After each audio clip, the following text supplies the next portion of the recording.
皆さんこんにちは。生体闇闇のみなくちです。今回オーダーメイド枕をお作りしたお客様のことを紹介したいと思います。東京の八王子市から見えた20代の男性の方ですね。いびきとか歯ぎしりの方が結構ひどくて、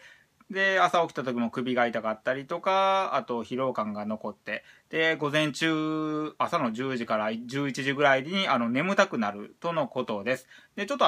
ご自身で最適な睡眠時間があまりちょっとよくわからないとのことで、そういうのはわかりませんかっていう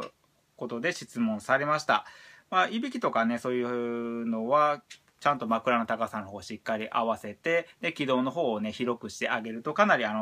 軽減されたりとかあります。で、歯ぎしりの方も寝具を変えることによってかなりね、軽減したりする場合もあります。まあ、もちろん歯ぎしりの原因っていうのはいろいろ考えられるんですけれども、寝具っていうのそのストレスとかも一になっている場合が多いですので、それを変えることでね、嘘のようになくなるっていう場合ももちろんあります。で、ちゃんと高さの方を合わせて寝返りとかもね、楽にできるようになると、こういう首の痛みであるとか、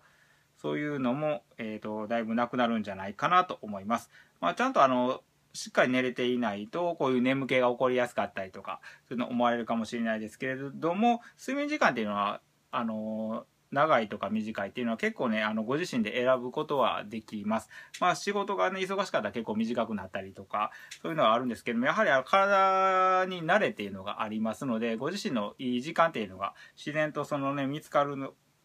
ていうのはあると思います。ちゃんと例えば7時間寝てる人が、まあ、徐々にほんまは6時間ぐらいのが合っているとか、もしくは8時間ぐらい寝たいという人ももちろんねいるとは思うんですけれども、長け